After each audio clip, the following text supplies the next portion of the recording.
how do you keep people focused? So it's a coach working with, athletes, right? And they always want to go for the next shiny thing. And they think they're disciplined, but they're not disciplined. They're not staying the course because it's like, oh, I want to go do this program over Distractions. here. And then the buy-in, like we talked about, the buy-in's not there. And a lot of it's because of the lack of discipline, to be able to stay there. So as a coach or somebody that's mentoring that person, how do you get them? Because I think what we're talking about now is that person is looking way down the road instead of just that next tiny step. Yeah, you can look too far. Yeah. Right? So how do you get them to focus just on that next? I take when you said that to me, I take it to mean that they get distracted by the shiny thing. Like look over here, and they're not staying the course. Mm-hmm. And that's a discipline of attention. A very good question in anything that you want to do is, what's the noise and what's the signal? What's the important part and what's the background? What should I be focused on here?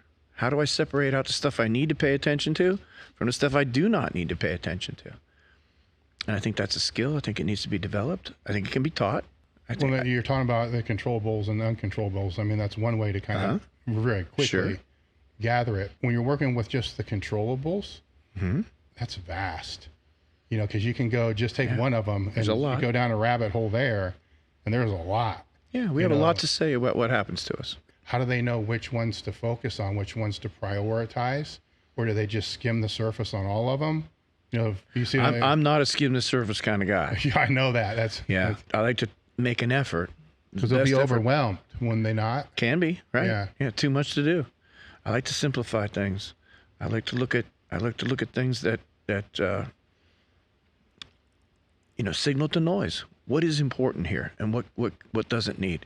And then what you do is you prioritize, like you said, the important things first, and then if there's time, I can get into the weeds and do a little bit of this and a little bit of that. Yeah. If there's time and energy. But this is what comes first. This is what comes second. This is what comes third. And then primary, secondary, tertiary, it just keeps going until you're like, I'm out of attention. I don't have any attention for that. And you let it go. On that hierarchy for the lifter, would you say recoveries first? I mean, granted, we can swap anything to first. I mean, I'm thinking hard, like mental and recovery are really, like mental could be first. Well, I think that the training and the recovery are absolutely equal. Yes. Because if you out-train your recovery, you're not going to grow. And if you under-recover for your training, you're not going to grow. So they have to be balanced. Whatever you can train anything if you can recover from it.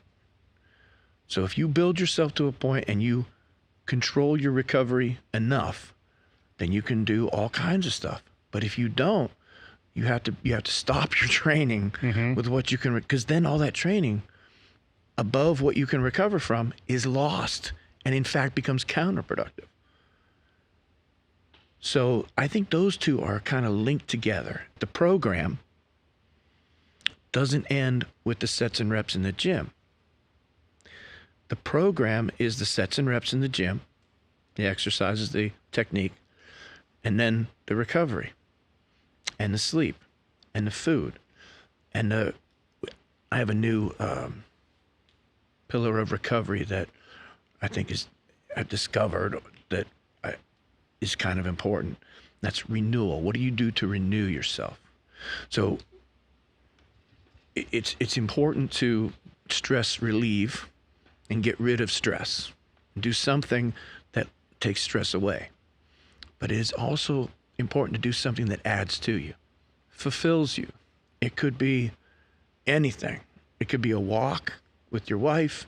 It could be a meal. It could be a book. It could be, what do you do for fun that rejuvenates your spirit, not your body? And if you're just doing the workout, or just the workout and the food, or just the workout, the food, and the sleep, you're not doing the program. You're only doing the program if you do the program from start to finish.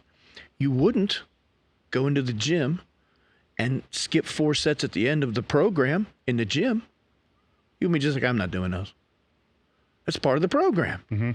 You could see that, right?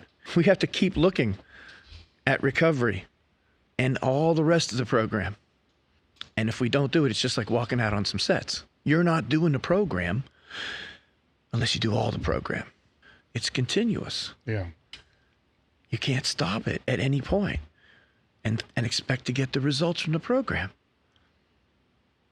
You'll get some, maybe, but wherever you truncate it at, that's what you don't get.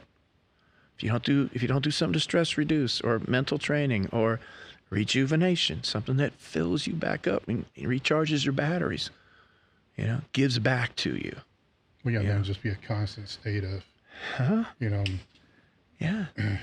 disintegration. And so I like this idea of the full program, the full buy-in.